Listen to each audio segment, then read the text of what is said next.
Welcome everybody to this workshop that's funded by the School for Primary Care Research, and it's in the theme of drugs and mental health, and we're going to talk about long-term antidepressants. What I'd like to do is just welcome Tony Kendrick and Gemma Lewis, who are going to be speaking today, and Ian Maidment, who's going to be helping me chair and keep order. The workshop will be recorded because we would like to put this on the School for Primary Care Research website and make it available to people who weren't able to attend. And I just want to say that everyone's contribution is valued, so please feel free to speak up. Now, it's always difficult in these webinars. I will try and keep my chat open. Don't always manage to see it, so I'm hoping that somebody else will monitor the chat as well. So I'm going to go on to the next session. Housekeeping, I think I've just done that, mentioning that it's going to be recorded. If you feel that you don't want to be recorded, obviously keep your camera off. And if you feel you don't want to be recorded, full stop, then do feel free to leave. Okay, and there is reimbursement for lay participants. SPCR very much value the experiences and perspectives of people with lived experience, and so we can reimburse your time. And Deborah, who's on the call, will organise that after the event. So we're going to do some introductions, and it's nice, I think, for everybody to introduce themselves very briefly, just so we've got an idea of who's participating in these webinars. Then we're going to talk about long-term antidepressants and choosing to reduce and stop, and that's Professor Tony Kendrick who's going to present some work that he's involved in. We're then going to have a breakout room, and Deborah's going to organise us for those. We're aiming to have 4 breakout rooms if we've got sufficient participants. We have actually got 50 people who registered. We haven't so far got 50 on the call. So we may not have the 4 breakout rooms, we may reduce that. And then we'll enable people to feed back. And really, we would like people to feed back one key point, which I will try and document. We're going to have a short break. I think it's really important that we do have a break to look after ourselves, have a little walk, get a drink, and then return. And we're going to hear Dr. Gemma Lewis talk about the Antler trial. We're then going to have another breakout room where we're going to talk about the implications of the Antler trial for patients, for clinicians, for pharmacists, for anybody else.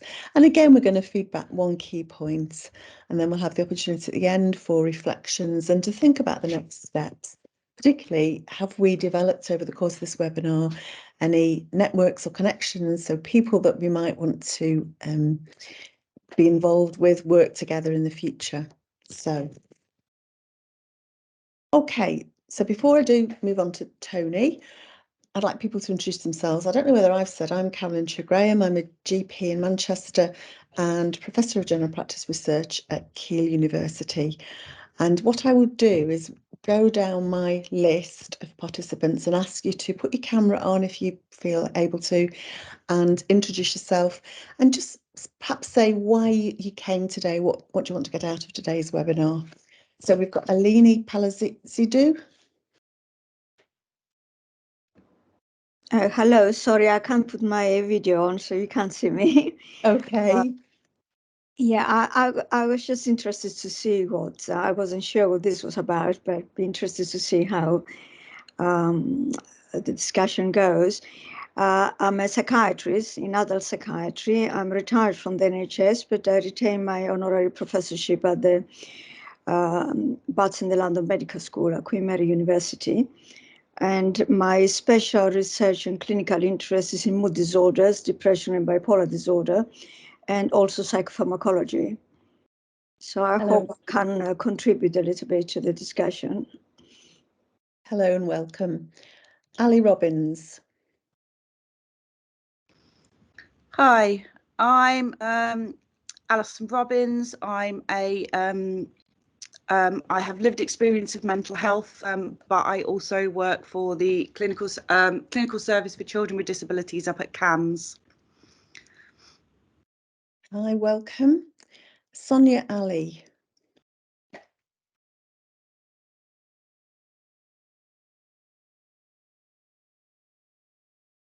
Oh, Sonia, are you there? Are you able to? She's put something in the chat, Carolyn. Oh, I can't keep the chat and the participant list open. So do you want to read the chat out, Tony?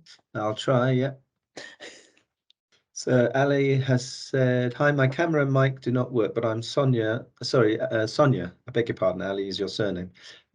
My camera and mic do not work, but I'm Sonia. I'm a forensic social worker within the NHS. Smiley face. Thank you. David Bruno. Hi, also my camera is having problems today. I am a reader in psychology at Liverpool John Moores University, and I do quite a bit of work with late life depression, so this is an interesting field for me. Welcome. Catherine Woods. Hiya, my name's Catherine. I'm a qualitative research fellow in primary care at Southampton. I'm actually working on Tony's trial at the minute about reduce, and I've just been interviewing somebody about coming off long-term antidepressants, so I just thought it'd be a really useful workshop to see what everyone else is doing, and also to talk about some findings from reduce as well. Hi, Tony. Fantastic. Fantastic. Hello, Catherine. Deborah, do you want to introduce yourself? Debbie Thomas, I'm a research administrator at Keele University, and I'm one of the organisers for today, setting up the meeting as well. Deborah has been key in setting up this meeting, so thank you. Ellen van Leeuwen. Hello, everyone. My name is Ellen van Leeuwen. I'm a GP in Belgium and a researcher in Ghent University on this topic. And I collaborate with Tony, so he invited me to join this workshop. Fantastic. So we've got an international reach at our webinar. That's brilliant. I shall write that down. Thank you. Gordon. Hi folks, I'm Gordon Johnston, continuing the international flavour. I'm up in Scotland, as you probably guessed. I have lived experience of bipolar disorder, have taken a variety of antidepressants over the years, and I also do work in mental health policy and research with a whole number of different UK universities. Welcome, Gordon. It's great to have you on the call. Ian. Hi, I'm Ian Maidment.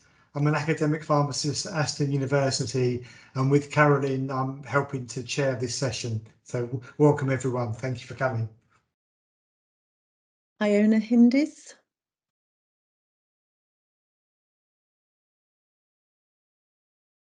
Yeah, sorry.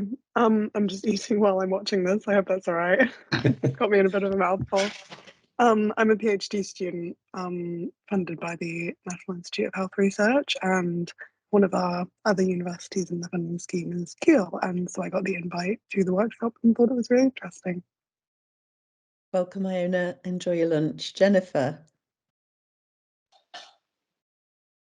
Hi everyone, I'm Jen Liddington. I'm a GP in South East London, but I also have lived experience in myself and family members, and so this is sort of personal and professional interests really. Obviously lots of patients who I see on antidepressants and have discussions about coming off, etc. So I just thought it looked like an interesting thing to come to, so thank you. Right, welcome. Sarah Jones. Hello everyone, I'm Sarah Jones. I'm a clinical pharmacist working in mental health services down in Bath, and in the other bit of my job I'm a teaching lecturer at the University of Bath on the postgraduate pharmacy courses, and we're just embarking on a very small project with some final year pharmacy students looking at availability of liquid antidepressants and how that can support people, and it's obviously an ongoing area of interest for me, so thank you for the invite. Right, welcome. Gemma. Hi everyone, I'm Gemma Lewis and I'm a psychiatric epidemiologist at the UCL Division of Psychiatry, and I'm working with Carolyn, Tony and Ian to chair the sessions today, and I'll be presenting some data from our Antler trial later on. Thank you. Many thanks, Gemma. Mohammed Mukimar. Hello, hi, it's Mohammed Mukimar. I'm a psychologist. I'm based at Cambridgeshire and Peterborough Foundation Trust, concerned about the number of people becoming dependent on antidepressant, and I'm really here for the discussion and see what can be done about it. Thank you. Great, thank you, Rachel Dewar-Haggart. I'm Rachel. I'm a qualitative research fellow also at primary care at the University of Southampton. Both a bit of lived experience of being on long-term antidepressants, and then recently completed my PhD looking at a sort of beliefs, attitudes and intentions towards long-term antidepressant use, supervised by Tony and examined by Carolyn. Welcome, Rachel. Yes, it was a really good experience examining your PhD, so thank you. Rathi Ravindraja. Hi, I'm Radhi. I'm a research associate at the University of Manchester. I am working at the in ARC and the Department of Primary Care and Public Health, but I'm interested in applying for a fellowship looking at mental health in older adults, and I'm hoping that Caroline also could help me with it. So thank you for the invite. Great. Rebecca Joseph. Hi, I'm Rebecca. I'm a research fellow at the University of Nottingham. I do drug safety research, including antidepressant safety studies. Great, thank you. Richard Keers.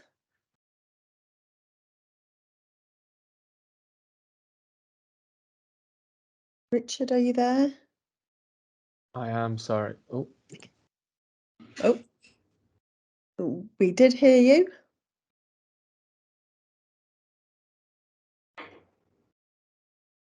Are you there, Richard? I am, I'm here. Can you hear me now? Yeah, we can hear you now. Sorry, my computer's not having a good day today. I'm Richard Keers. I'm an academic mental health pharmacist based at the University of Manchester, and I carry out health services and drug safety research, and this is a topic that's very interesting to me. Many thanks, Richard, for coming. Ruth Ambrose. Hi, I'm a mental health practitioner working in primary care. I carry out a lot of antidepressant reviews and a lot of deprescribing of antidepressants, and I'm currently doing some research into SMI in primary care. Welcome. Ruth Jack. Hi, yeah, I'm a senior research fellow at the University of Nottingham working with Rebecca. So it's part of the mental health and technology themes of the Biomedical Research Centre, using large health records databases to look at patterns in epidemiology. Welcome. Sana Shafiq.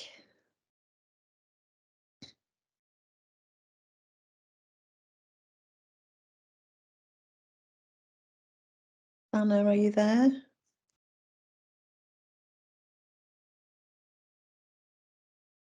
Sana Shafiq, are you struggling to unmute yourself? Microphone is muted at the moment. Yeah, it keeps going on and off. So I'll move on to Dolly Sud. Sana, if you're there, stick your hand up. Dolly Sud. Hiya, yeah. My name's Dolly Sud. I'm a clinical academic pharmacist based at Leicester Partnership NHS Trust. I was awarded my PhD from Aston University. Ian was my main supervisor. I was awarded that at the end of last year, and I'm currently applying for some postdoc funding, possibly a bridging award. But yeah, there's a big question mark over that at the moment. But yes, it's lovely to be here. I was really interested in the Antler trial, and also to be in this forum where we've got individuals with lived experience and clinicians, and just to hear what that interaction looks like and what comes out of those discussions, because I think that's really important. And clinically, and both for all my research, I think today will be quite important. Thank you. Many thanks, Dolly. Tom Kingston. Hi, Carolyn. Hi, everyone. So I'm Tom Kingston. I'm a lecturer of mental health and wellbeing at Keele University.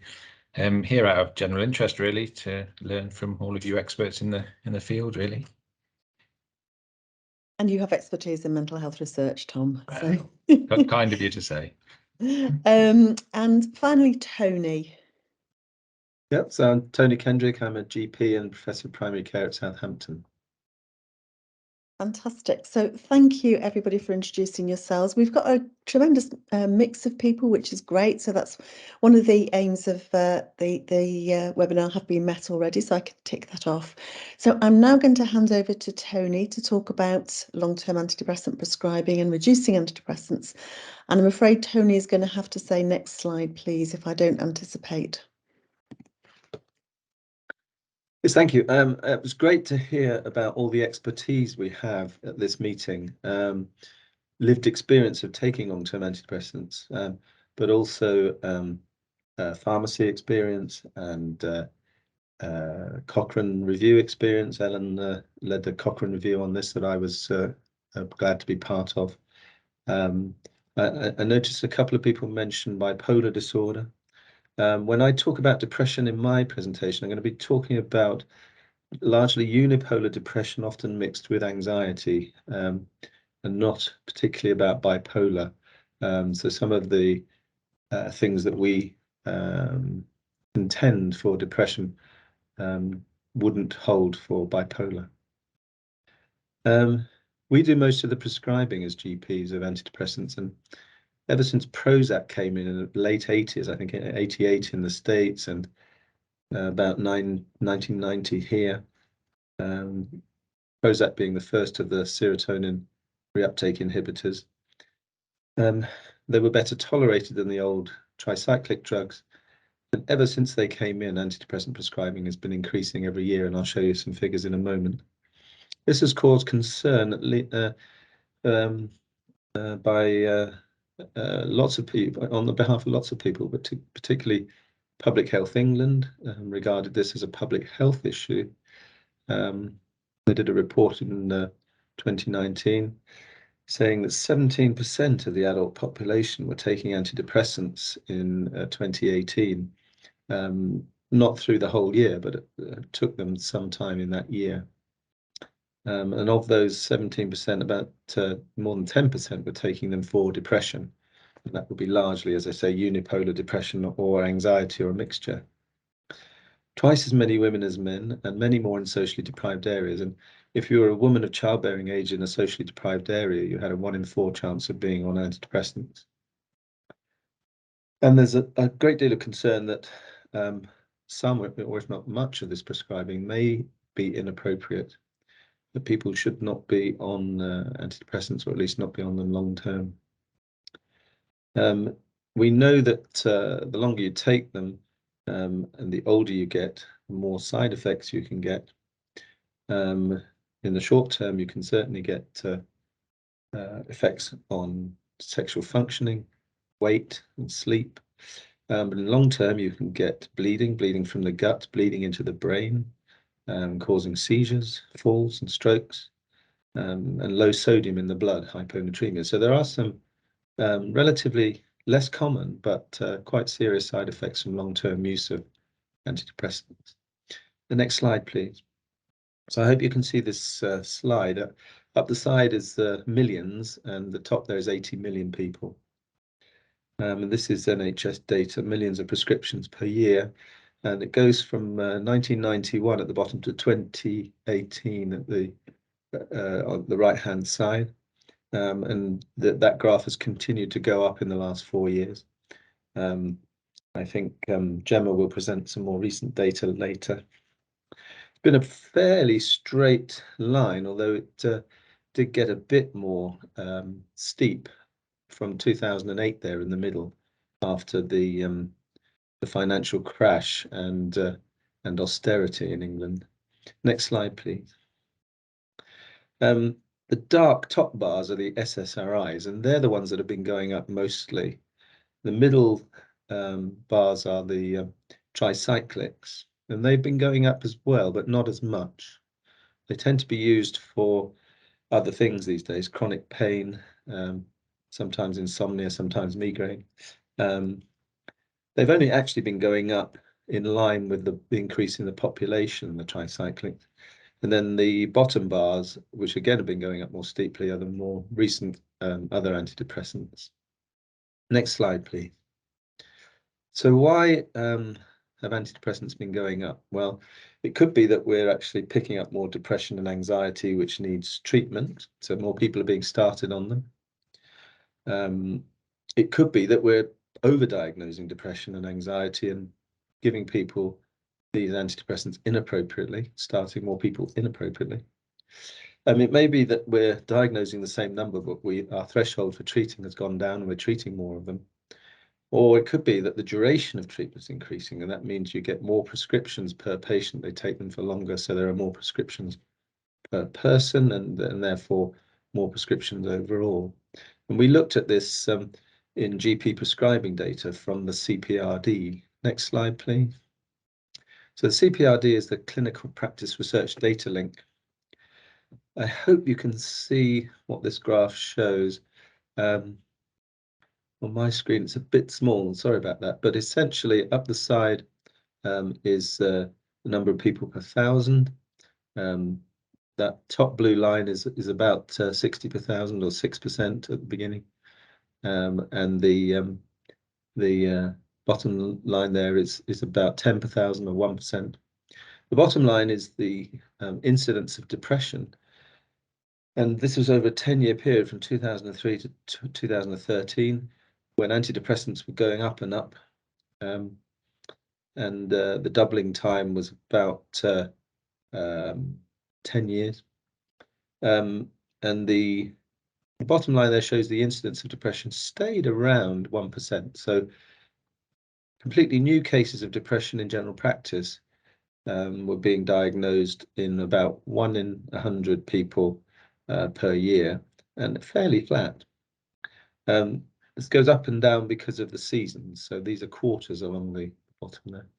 The top line is the prevalence of people. So that's the accumulated number of people who have been diagnosed as depressed. And you can see from the middle of the graph there, it was coming down under a Labour government till about 2008. And then we had the crash, and then we had the Tories coming in, and depression's been going up since. But it only went up from 4% there from 2008 to 2013, the latter 5 years of this period. And in that time, as it says at the top there, antidepressant prescriptions increased by 48% in that 5-year period. As I say, the doubling time has been about 10 years. Next slide, please. So there has been some increase in the prevalence of depression, but no change in the proportion of people being diagnosed who get antidepressants. That stayed at about 70%. The majority of people we diagnose, we treat with antidepressants, unfortunately, because I think most GPs, and myself included, would much rather that they had psychological therapy rather than antidepressants. But we can come back to that. It's the duration of treatment which is steadily increasing over time. People are getting on antidepressants and then they're staying on them. And this is the problem, really. I think that many people are staying on them probably inappropriately.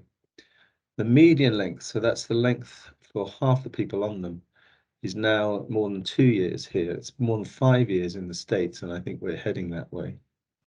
But if you survey people on long-term antidepressants, so around 30 to 50% of them, so between a third and a half of them, don't meet evidence-based criteria to be on them, to continue them.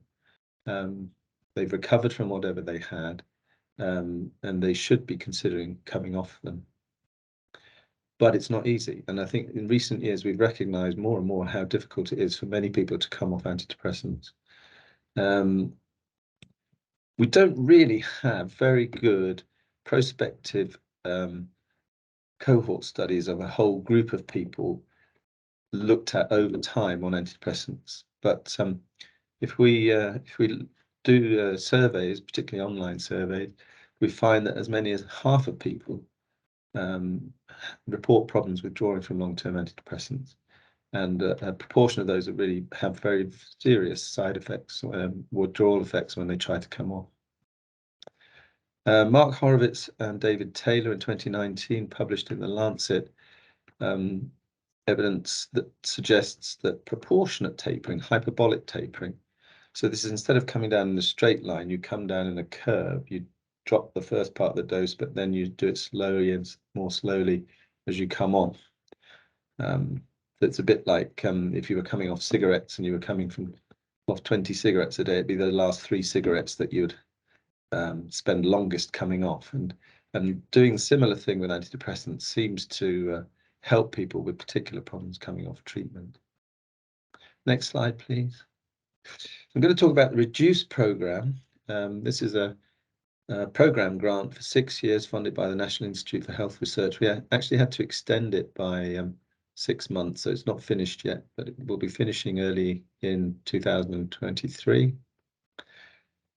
Quite a multi-centre group of co-applicants, included Rachel, who's on this call, and the Southampton team. This is a little bit out of date. Catherine is actually on this call, and she's working on there. We have 3 patient and public involvement colleagues, Margaret, Brian and Susan, who've been working on this.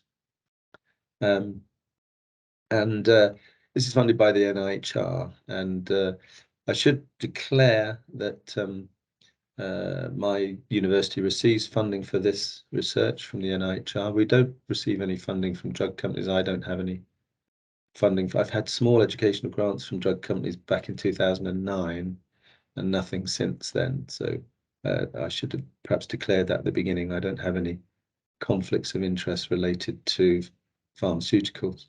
Next slide, please. So what are we doing in Reduce? The first thing we did was to do 2 systematic reviews, actually, one quantitative and one qualitative, to systematically look at the evidence in this area.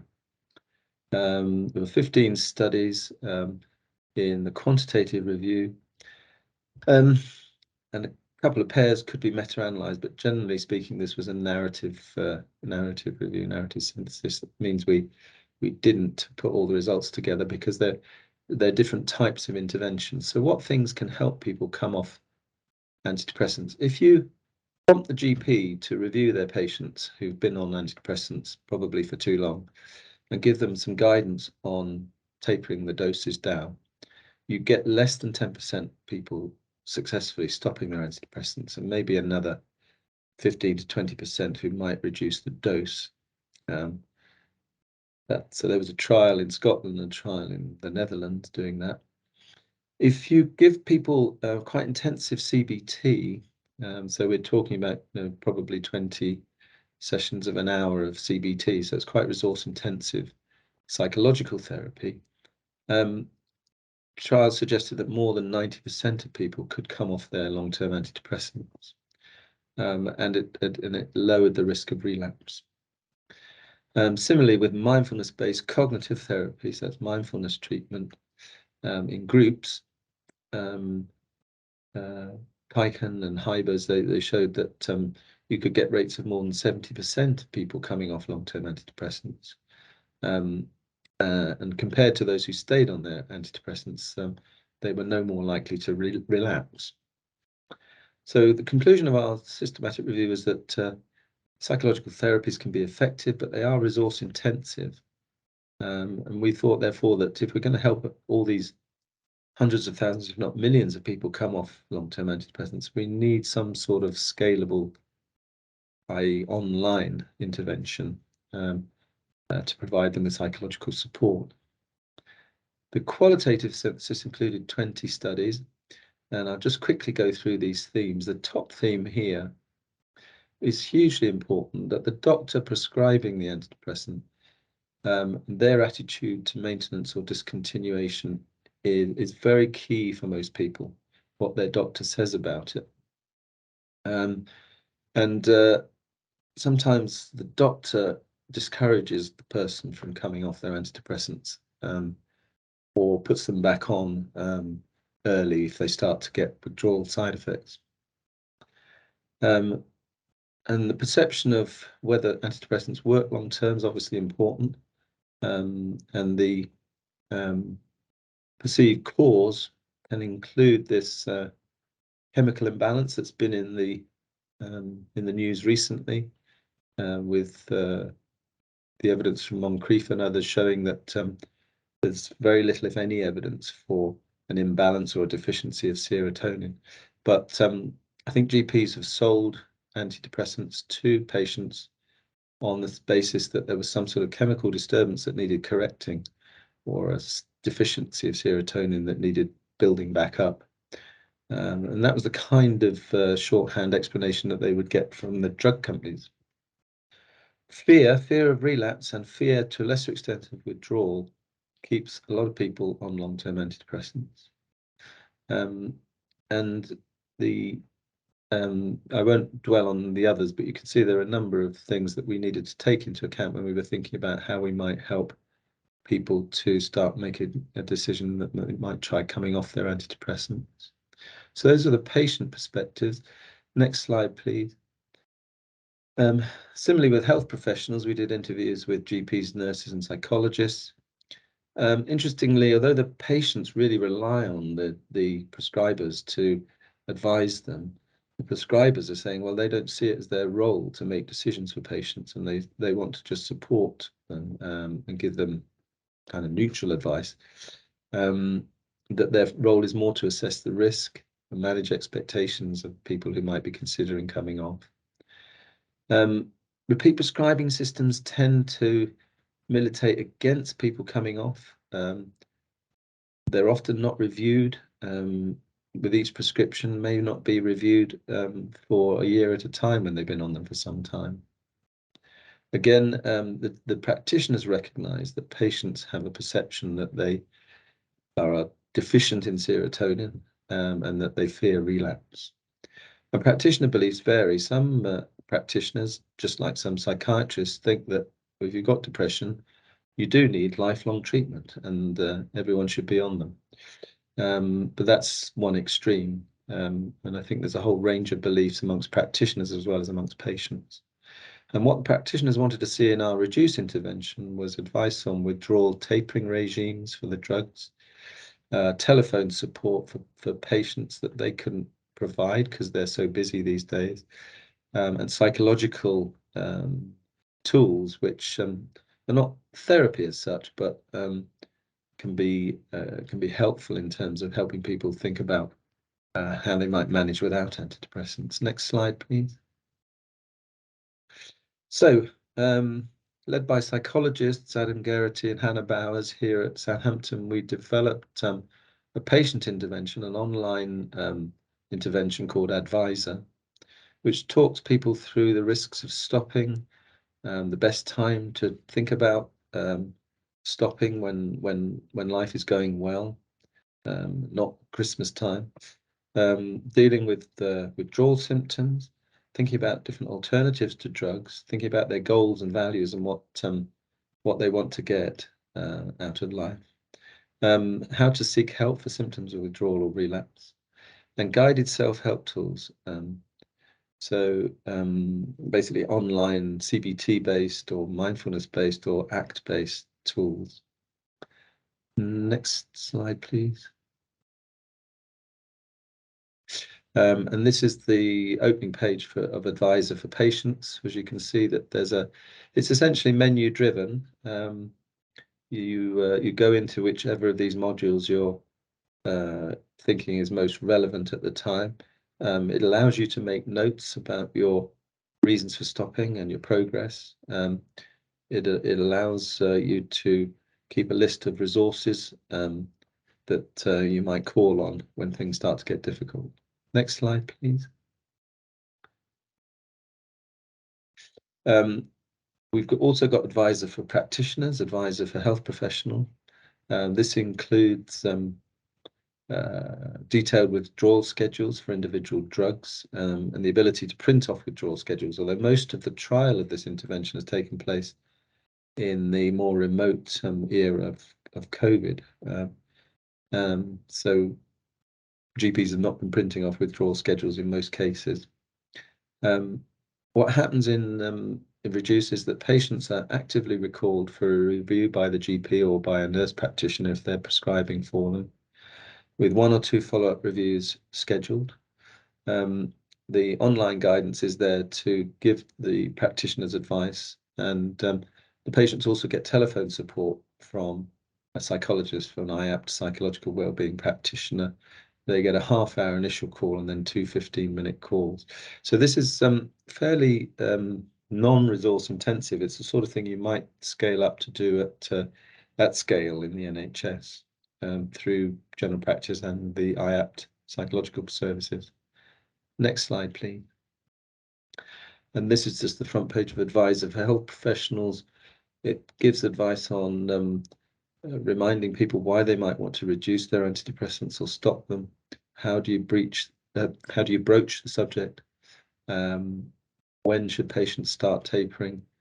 And the reduction schedules, dealing with relapse, dealing with withdrawal symptoms, and information on advisor for patients so that the practitioners know what the patients are getting. Next slide, please.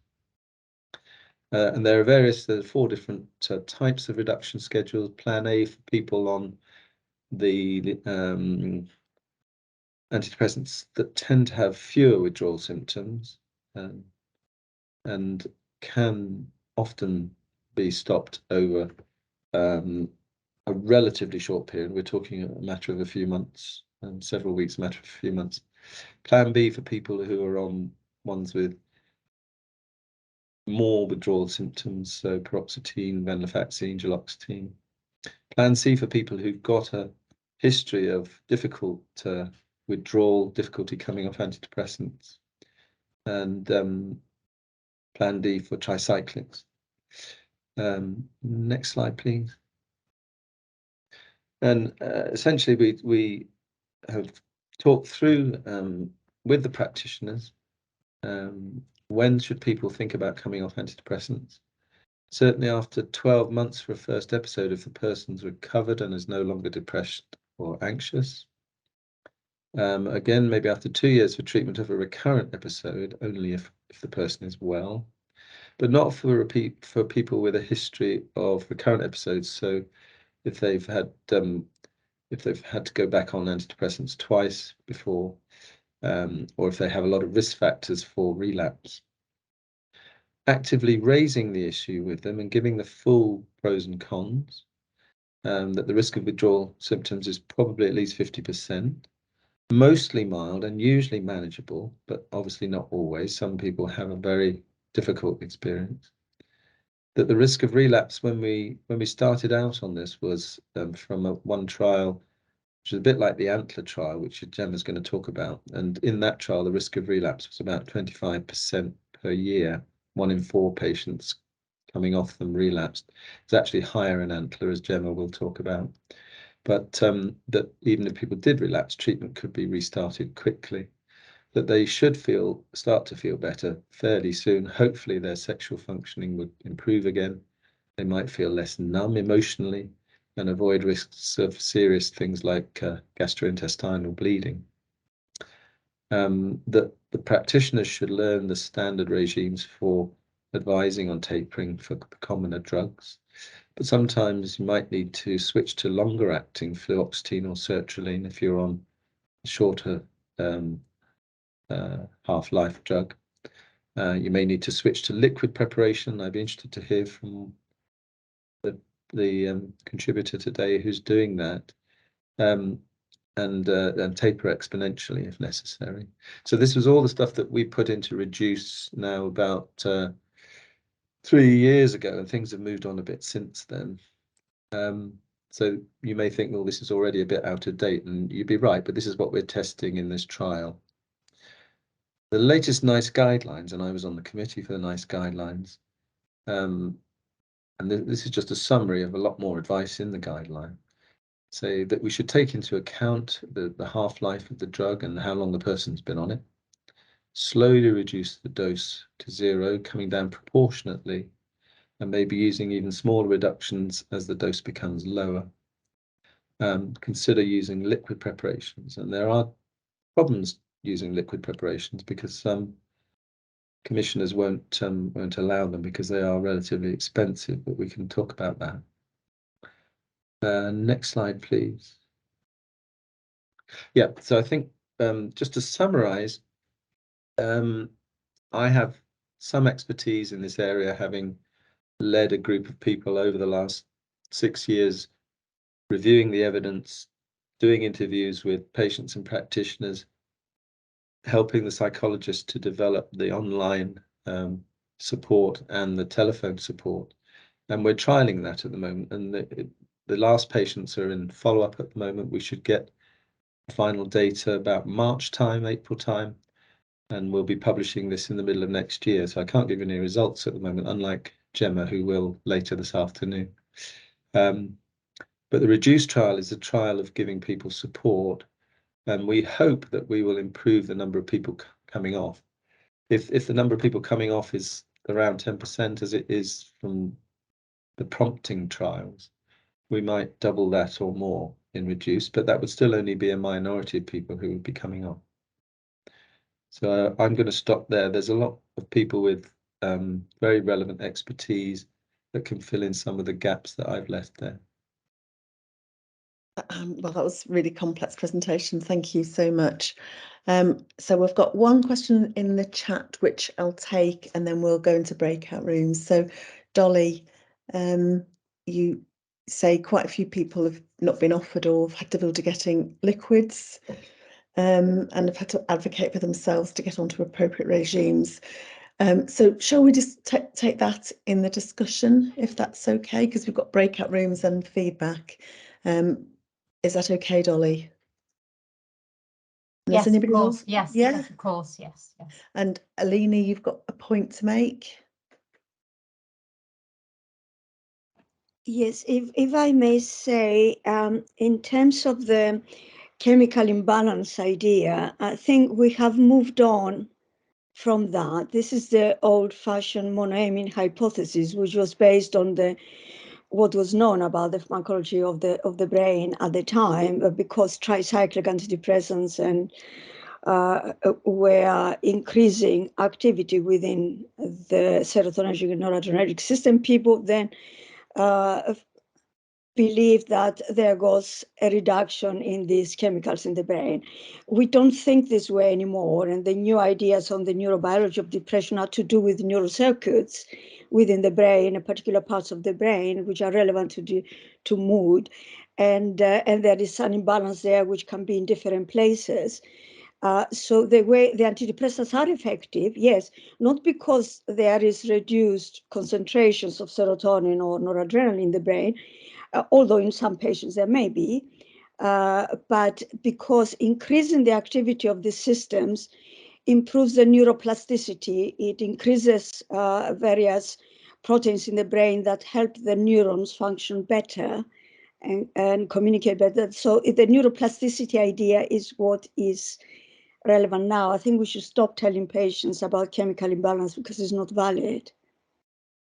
Thank you for that observation, Alina. Yeah, and I can see Tony nodding there. I'm going to move us on to the breakout room. So we're going to have 4 breakout rooms, if that's okay, Deborah. And there'll be a chair, but we will ask for participants to feed back, if that's okay, rather than the chairs feeding back. And we've left this as a very open discussion about experiences of reducing antidepressants. And this might be from the lived experience perspective, it might be from healthcare professionals. And we can certainly pick up Dolly's point about the difficulty of either prescribing or getting liquid formulations. And I'm going to hand over to Ian to chair this section, if that's all right. Hi there. So welcome back, everyone.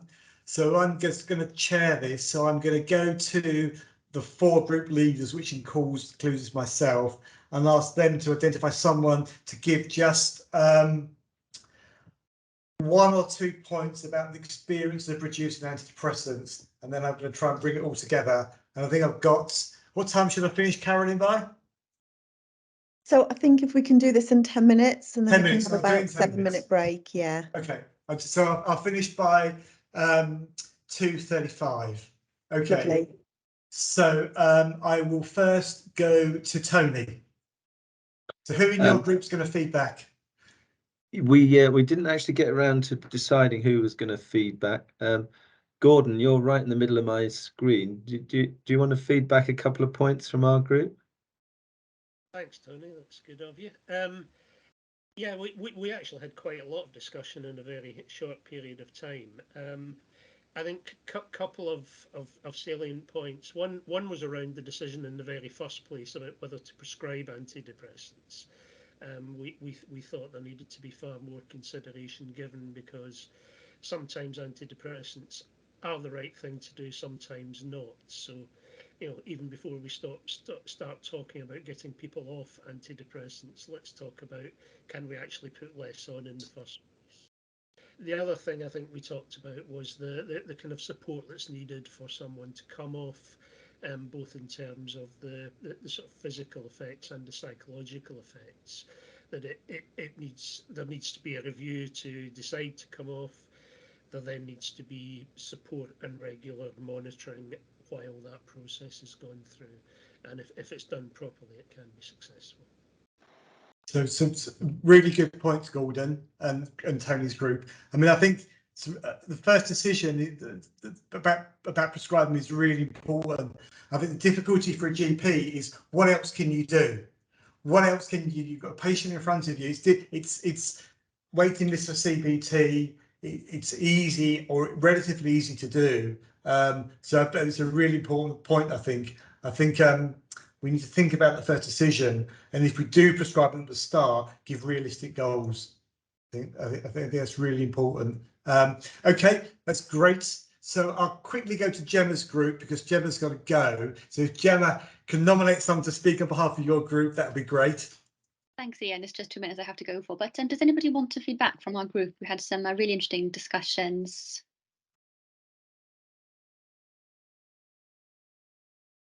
The only person from my group I can see is Tom, so I'm afraid I'm going to have to pick on Tom. I'm so sorry. Tom had a really good question for Tony, actually. I knew I should have turned my camera off. There's a couple of points. I think one, sorry, I know it's a 1 point thing, but there's a couple of points I wanted to raise. One, I guess, was around the timing of reducing antidepressants, and that's timing in terms of the person's life, in terms of their kind of the stage they're at, and their current experience, obviously, of depression, and the things that have contributed to that, but then also the timing within the year as well. And there was talk about not doing it in the kind of winter months, things like that, where I guess motivation might dip off with the lack of sunlight and things like that. And the other thing that we wanted to mention, what I raised, was around reducing antidepressants in pregnant women, because obviously we've done some research around perinatal anxiety mainly, but depression's obviously linked with that. And I guess from qualitative interviews that we've done, women spoke about kind of taking it into their own hands, really, to manage that reduction, or fearing that there was a risk to baby. So I guess basing their decisions around that. So more information around that, and whether the tool that you spoke about, Tony, kind of would be useful for women, whether the evidence would support the kind of use of the tool within that kind of population, I suppose. Sorry, many random points there. That's what you get for putting me on the spot. That's great. Thank you, Tom. So I think one of your questions for Tony was kind of, is there a right time within the calendar year to think about reducing antidepressants? Was that kind of what you were alluding to? Yeah, certainly we found evidence in our sign-up rates on a monthly basis to the trial that they dropped right off in the winter months and leading up to Christmas, and then they tended to pick up in the spring. And I think that's you know, people feel more optimistic when the days are getting longer and warmer, and they've got through the difficult times. And Christmas is a lovely time of year, but it's really stressful as well. Doing all that Christmas shopping on Christmas Eve is really hard. So I shouldn't joke about it, because it's a very serious thing, and actually making that decision. And of course, when you get a pregnancy, and then there's a very clear stimulus for trying to come off, that probably focuses people's minds. That one of the points I made in our group was that there's a huge amount of inertia against making a decision to stop. Rachel's PhD, which she briefly mentioned, showed that actually, if you just ask people if they intend to stop, very few people do intend to stop, and even fewer actually who said they want to stop go and talk to their GP about stopping. So most people are just probably staying on them all the time. We haven't, as far as I know, we haven't got any pregnant women in Reduce. I can't remember if it was an exclusion criterion. I don't think it was, but I just don't know, because it's not something that we've monitored. I don't see any reason why the approach should be different in pregnancy. The timelines may perhaps need to be shorter, but I wouldn't pretend any expertise in this area. I think it's really important to try not to put people on antidepressants in the first place. I do believe that they work for many people, not for everyone, but I think the effect doesn't necessarily last long term, and we'll have some evidence from Antler about whether you can come off them later. That's great, thank you, Tony. So obviously, you as a GP, how do you manage that initial consultation when you've got someone in front of you and there's not much else you could do in a 10-minute consultation? Just out of interest, because I think that's one of the real challenges for GPs particularly. And it's getting harder because it's harder to offer people follow-up. So ideally, and we teach students and trainees not to prescribe first time somebody comes and says, I'm depressed. Even if they come with recurrent depression and say, I'd like antidepressants again, I had them before. And obviously, the NICE guideline is very much about patient preference, and but I think there is also a responsibility to talk through the pros and cons. Sometimes people felt they were helped by antidepressants previously, but if you look back and talk through what happened to them the first time they had depression, they might well have been started on them fairly quickly. And the trouble is that it becomes a self-fulfilling decision then to go back on them if you run into problems. So the trouble is that this is all being done now in a time where we've got very little time to offer people follow-ups, to offer people longer appointments. Although hopefully you can save time in the long run if you give time early on, but in some practices it's so difficult. Yeah, no, some really good points. I mean, I agree about the inertia. I think, yeah, those you made earlier. Right, Carolyn, we've got about a minute left for each person. So who in your group wants to feedback? Dolly's going to feedback. Okay, go for it, Dolly. You've got a minute. Yes, I'll make it very quick. So we discussed lots of things. First point was about talking about coming off when you start, which I think some people have already mentioned.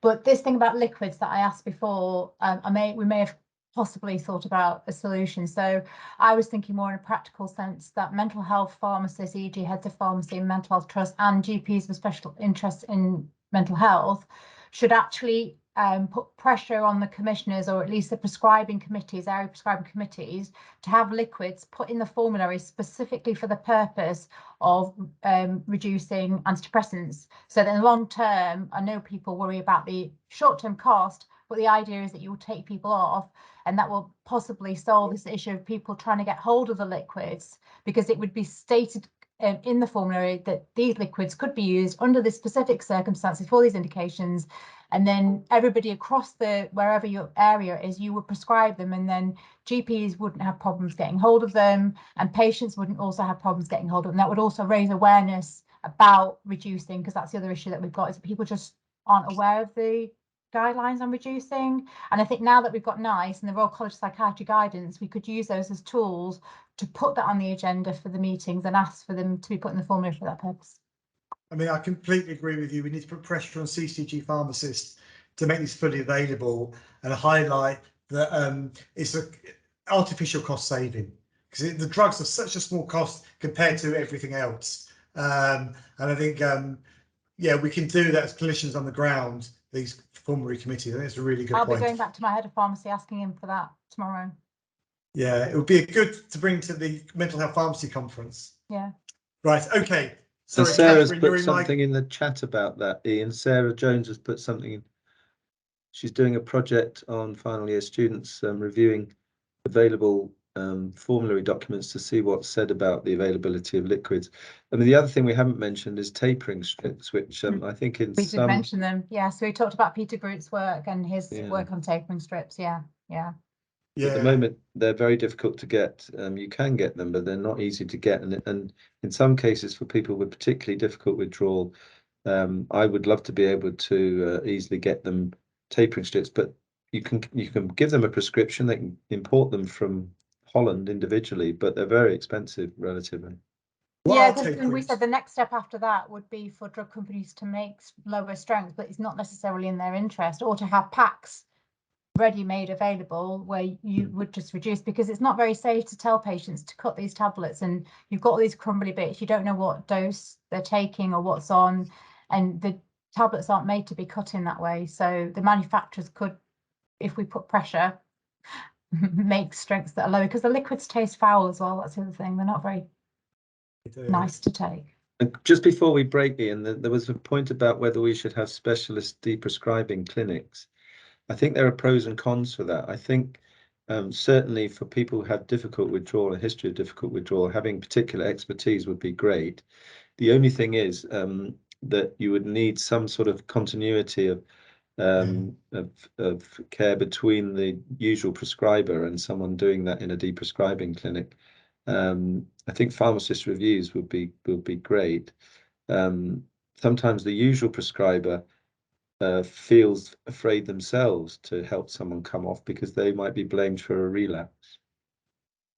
Yeah, no, I think it's interesting. I'm going to have to move on to give Catherine, who's in my group, a chance to say something. Otherwise, she's not going to have the chance to say anything. So, Catherine, what did we say in our group? Yeah, so we were talking about like how you tell somebody initially like why you're putting them on antidepressants, so like the cause of their depression, for example. And I was saying that in an interview that I did today, she was saying that she had a very brief consultation with her GP and she was told that she has a chemical imbalance.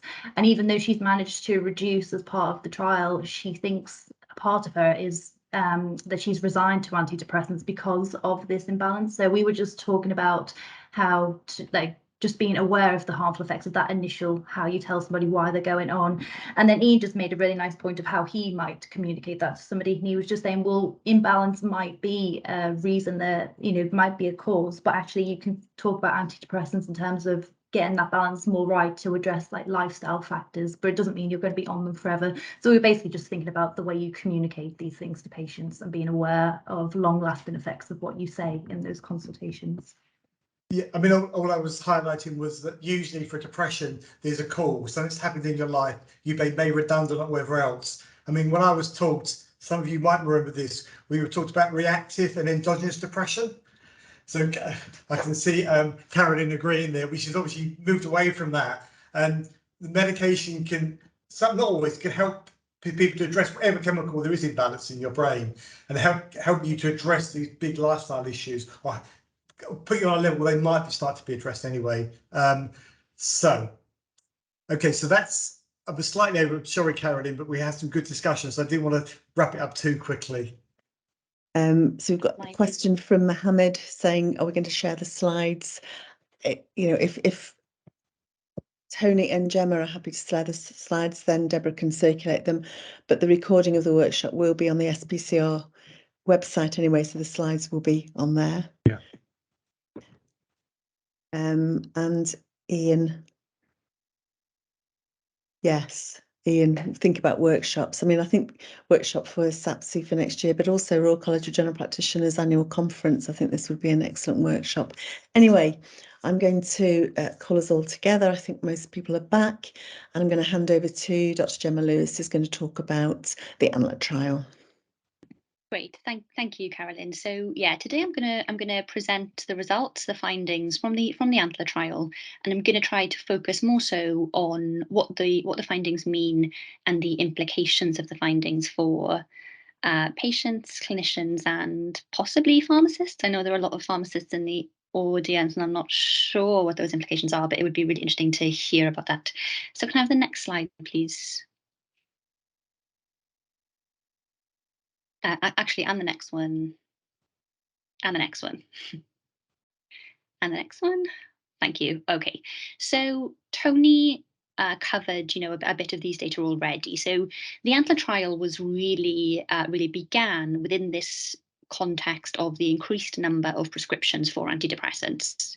So we have really, really good evidence that, and we know that the number of antidepressant prescriptions has increased. And although those increases have leveled off, they are still going up a bit. So There were 30 million prescriptions in 2005, 61 million prescriptions in 2015, and 76 million prescriptions in 2020.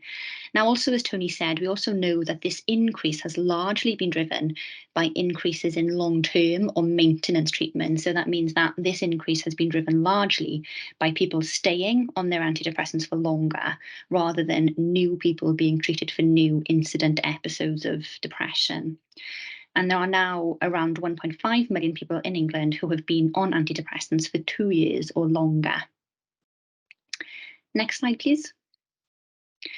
So in terms of the existing evidence for the effectiveness of maintenance antidepressants when we started the Antler trial, there was good evidence that antidepressants reduce the risk of relapse in people who have improved after treatment.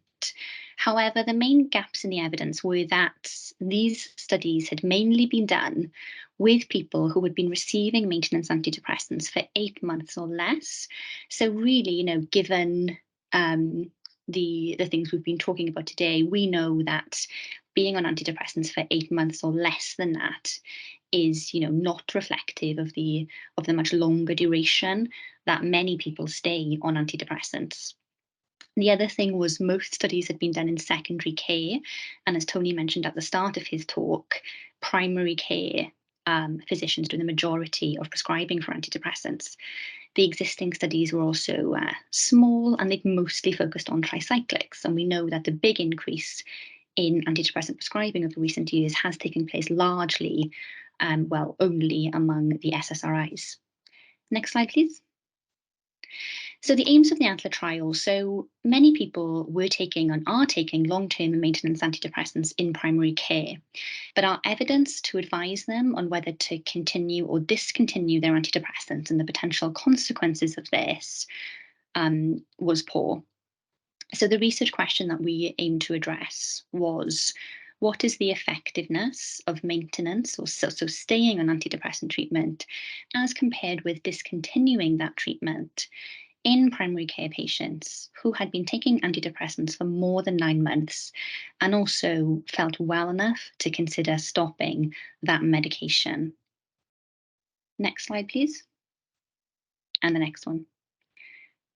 Okay, so the design of the study, it was an individually randomized double-blind trial, and patients remained on maintenance antidepressants. So that means they remained on the antidepressant they were naturally already taking, or in the other group, the patients tapered onto a placebo, and that was over a 2-month tapering period.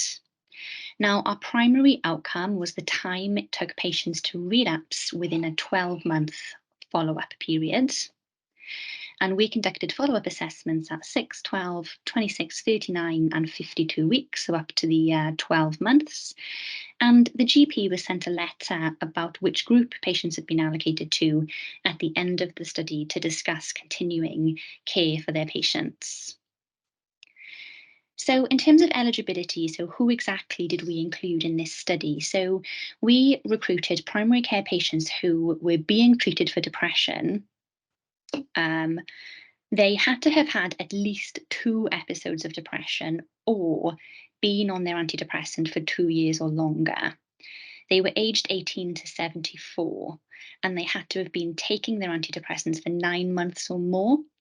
And the antidepressants we were interested in, or that we selected, were those most commonly prescribed as antidepressant maintenance treatment. So these included citalopram at 20 milligrams, sertraline at 100 milligrams, fluoxetine at 20 milligrams, and mirtazapine at 30 milligrams.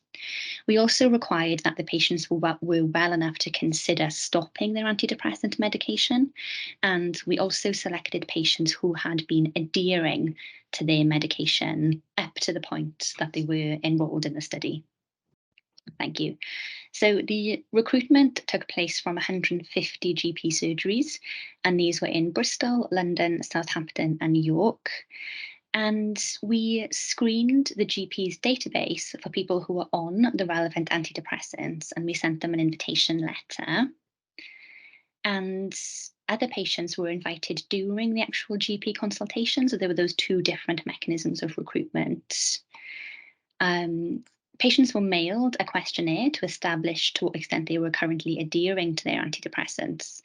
They were then invited to do the first assessment to determine their eligibility, and if they were eligible, they were randomized either to continue with their existing antidepressant or to taper off their antidepressant onto placebo. And the medication was mailed to the GP surgery or to the patient's home to be picked up by the patient. So in terms of our outcomes, as I said, our primary outcome was we measured the time that it took for patients to relapse among those who relapsed. So basically, we are looking at the relapse rate in those who stayed on their antidepressants compared to those who discontinued their antidepressants. And we assessed the relapse of depression using a measurement tool called the Clinical Interview Schedule Revised. Next point. And then we had a range of secondary outcomes. So these included depression symptoms measured with the PHQ-9, which is often used within primary care, anxiety symptoms measured with the GAD-7. We also measured withdrawal symptoms using the Discontinuation and Emergent Symptom Scale, the DES, and this provides a count of new or worsening symptoms. We also measured side effects, so physical symptoms. We measured physical and mental health related quality of life, and we also included a global rating questionnaire. So we asked patients, compared to when we last saw you, how have your moods and feelings changed? And we also investigated at the time to stopping study medication. Okay, so in terms of the results, so we recruited 478 participants. 238 were randomized to the maintenance group. So those patients stayed on the antidepressant they were currently taking. 24 patients were randomized to the discontinuation or placebo group. And then these patients were followed up regularly over the 12-month period. And all patients except 10 provided data on the primary outcome. So we didn't have much missing data. So this slide was created by the journal that published the paper, and I think it just shows the study protocol quite clearly. So in the top section in blue, we can see what happened to the maintenance group. So at the start of the study, which was the baseline period, we had patients taking citalopram, sertraline, or mirtazapine. And they received their usual antidepressant dose, their usual antidepressants at their usual doses, right up until 52 weeks. The discontinuation group, which was really the intervention group in this study, is shown in the red colour below. And you can see that during month one, patients taking citalopram, sertraline, or mirtazapine received half the dose. Patients taking fluoxetine received 20 milligrams of fluoxetine and placebo on alternate days, and that's just because the fluoxetine tablets only came in 20 milligram doses.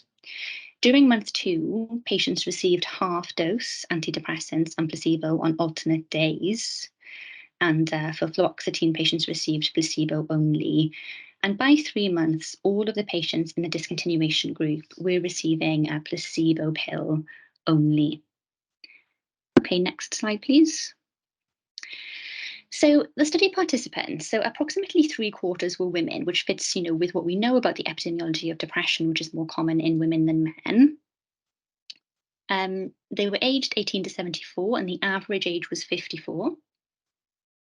Approximately 95% of participants were white, which is obviously a serious limitation of the trial. And diversifying participation in clinical trials is something that we are trying to work on across the whole of epidemiology.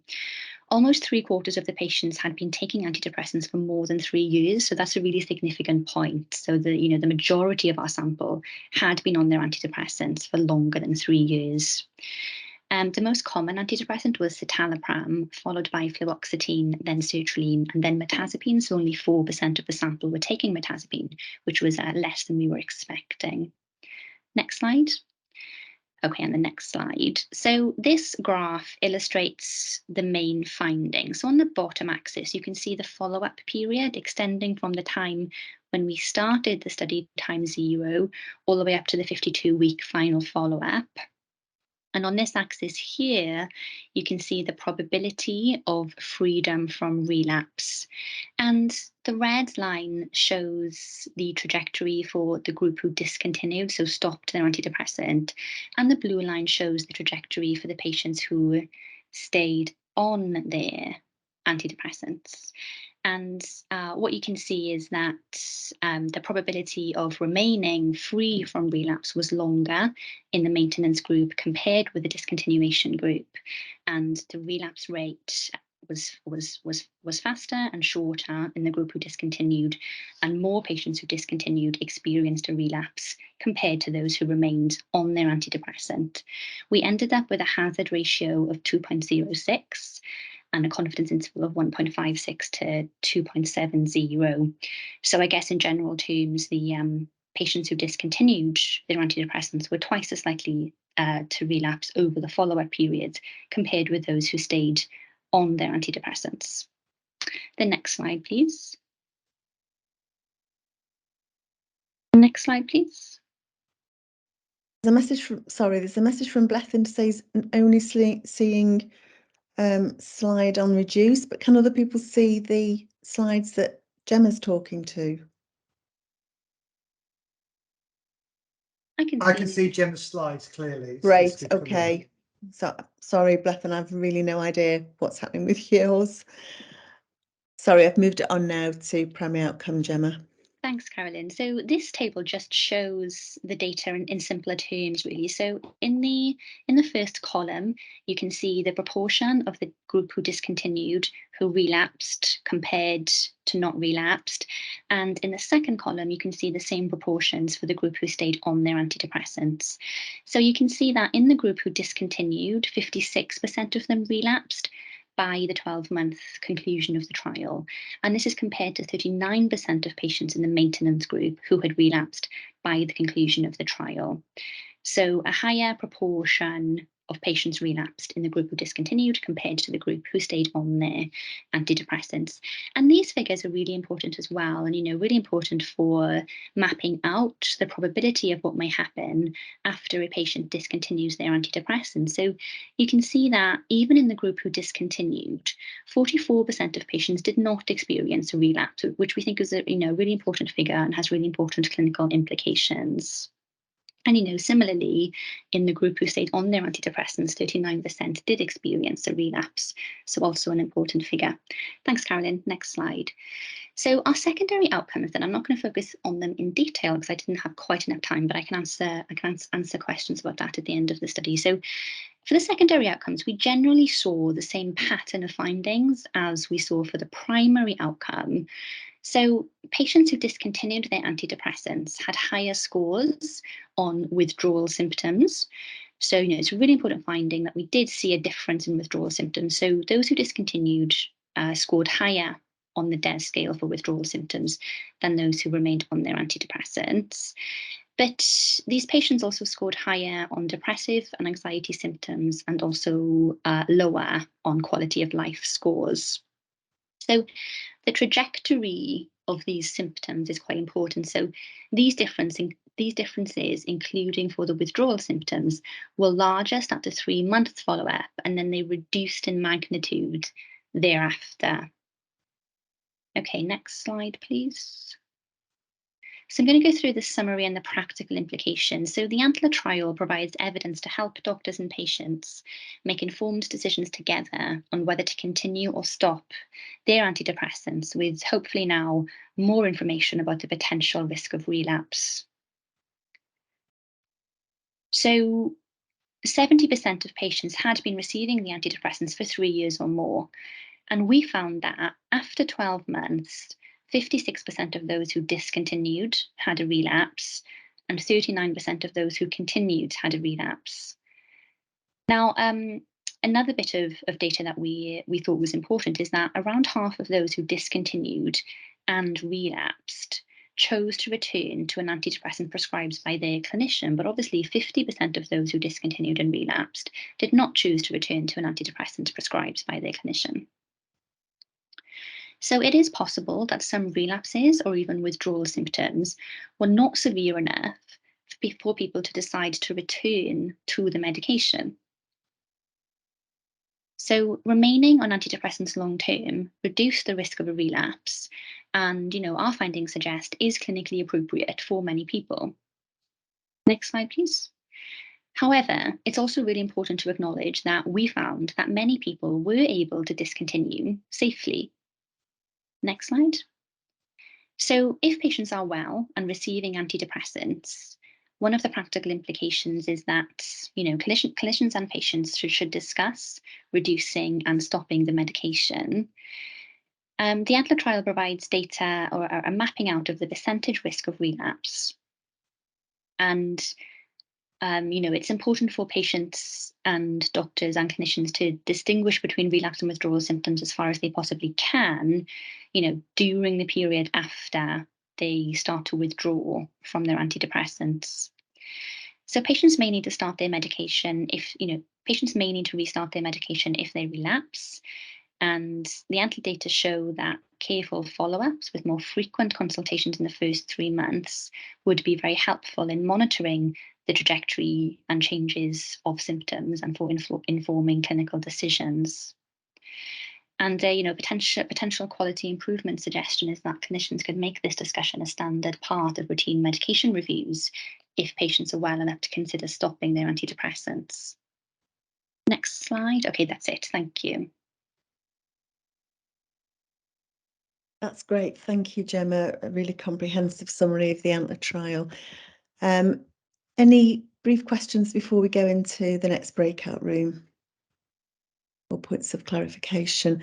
Tony's got his hand up. Yeah, Gemma, I don't know if you want to comment on one of the criticisms of the study is that some of these relapses may just have been withdrawal symptoms.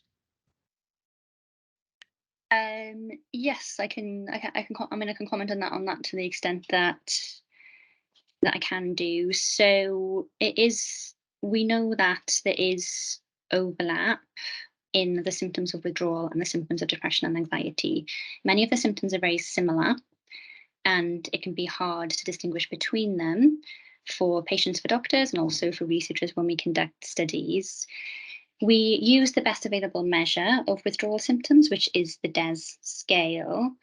And this counts new or worsening symptoms as withdrawal symptoms.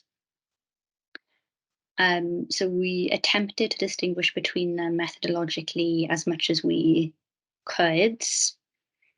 If you go back to the graph, which showed the difference in relapse rates across the follow-up period, you can see that the group who discontinued, the group who discontinued their antidepressant, remained having a higher relapse rate across the whole 52-week period.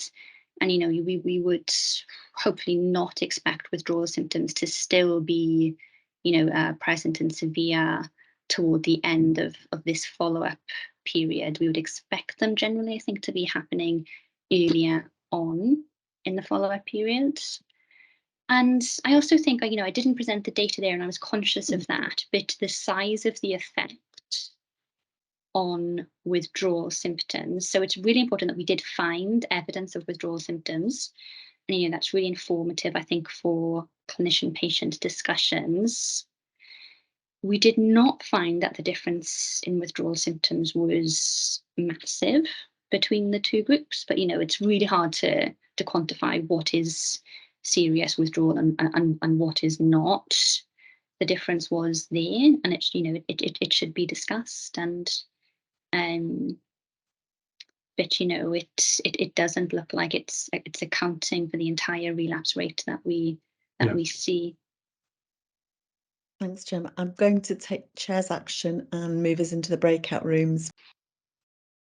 Right, so I think we're probably all back. I know we're losing people, they've had other commitments, but Ian, would you like to take over? And we've got 10 minutes, so we can have a final 2-minute close. Okay, so I'll take over. So I'll go around the groups and I'll go to Tony's group first. Some feedback from their group, just obviously just a minute or so, very brief. Sarah, would you mind feeding back? Sure, yeah. So just a couple of points, I guess, to summarise.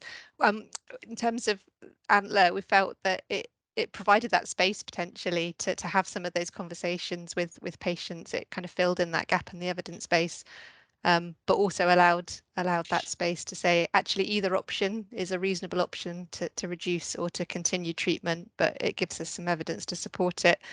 And then the other thing we were touching on at the end there was thinking about practically now, if we want to think about these antidepressant discontinuations, how do we do it with the preparations that we've got? And it circles back to some of that stuff about liquids or other things, and more work to be done there. No, thank you, Sarah. I mean, we had similar conversations, which I'll come on to. I think it does fulfill a gap in the evidence, so that's great. Thank you. So I'll go to Caroline's group. And Alan is going to feedback, I think. So the study gives or hope that it's possible to stop antidepressants, and especially with this group was with 2 or more depressions. So we think its results will be better in the more typical primary care patient with 1 or no depression. Also, we discussed that continuity is very important to discuss the pro and the cons of antidepressants regularly.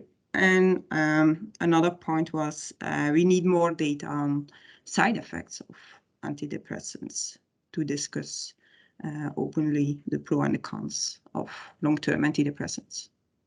Because, and especially here in Belgium, long-term antidepressants is not seen as a big problem. I mean, that's a really good point about side effects, because obviously most clinical trials are quite short term. They're not powered to identify side effects. So you're relying upon something like CRPD to pick up these side effects. And I think, I mean, I'm sure it does overplay the risk-benefit of antidepressants. So yeah, some very good points. Thank you, Ellen. So Gemma's group. We didn't decide who was going to feed back. I wondered if Rachel wanted to feed back. I can certainly give it a go. So hopefully I reflect what was said. I think really we kind of talked about how, I think similar to what Catherine was saying earlier about the whole the need to kind of discuss or to set the scene at the initial consult, sort of with the starting of the antidepressants, to sort of give patients more of an idea that this is, you know, it's quite a significant journey.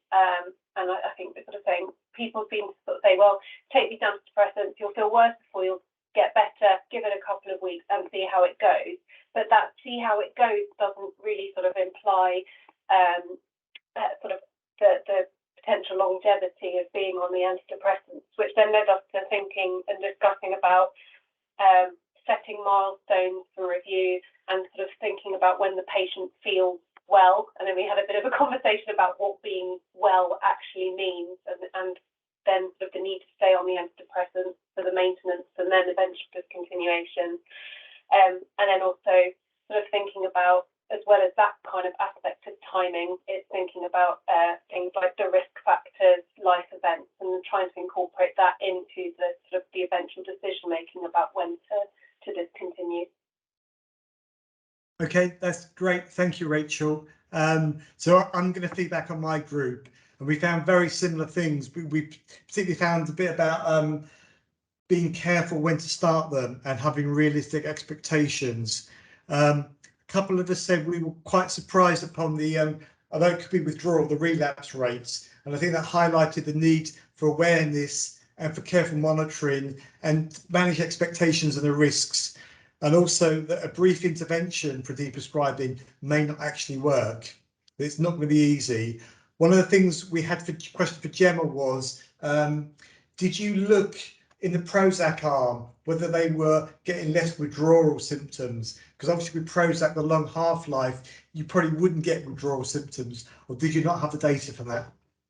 Yeah, it's a good question, thanks. So it's something that we wanted to do, and we did look at it.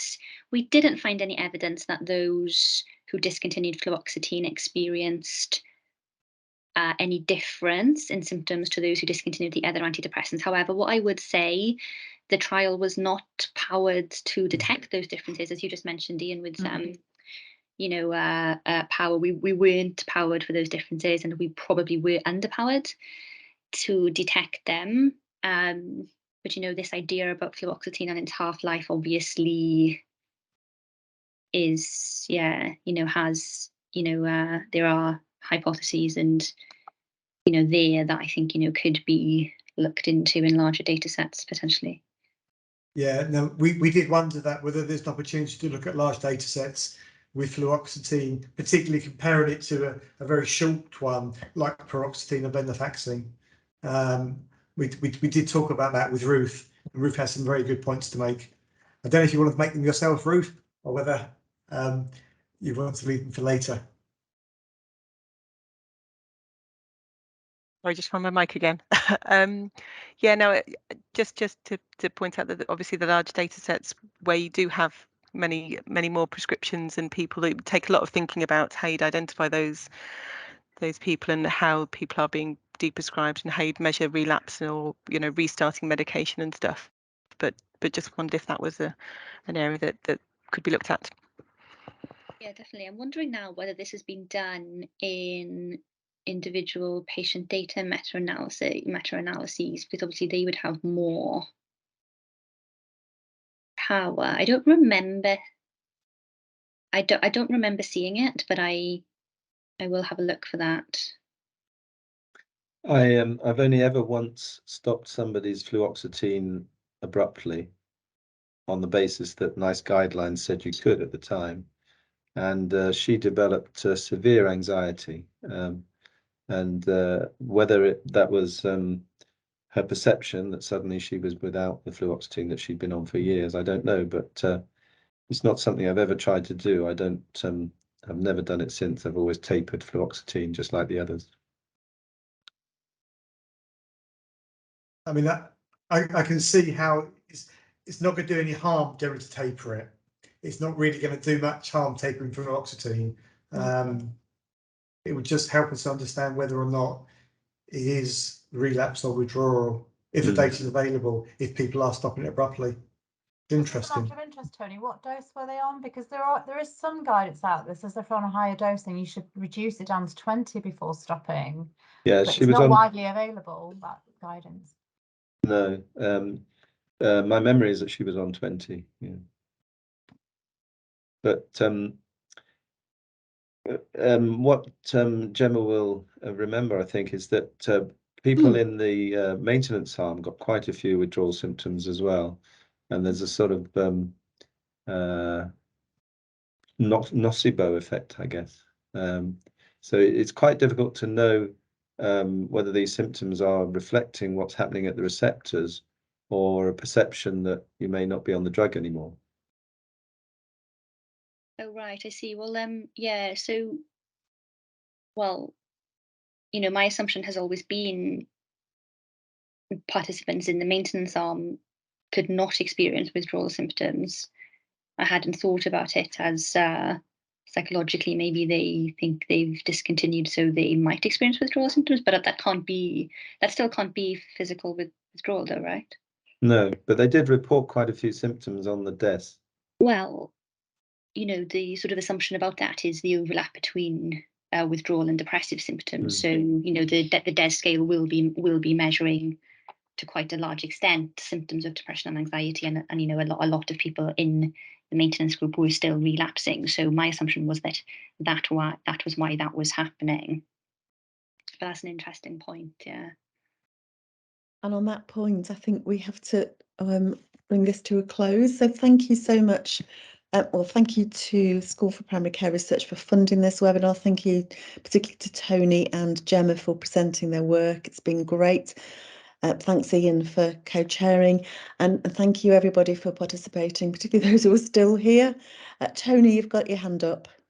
Yeah, just to say, my email is there. I'd be really interested to hear from people who have more expertise on liquid preparations, who have more expertise on deprescribing regimes, deprescribing clinics,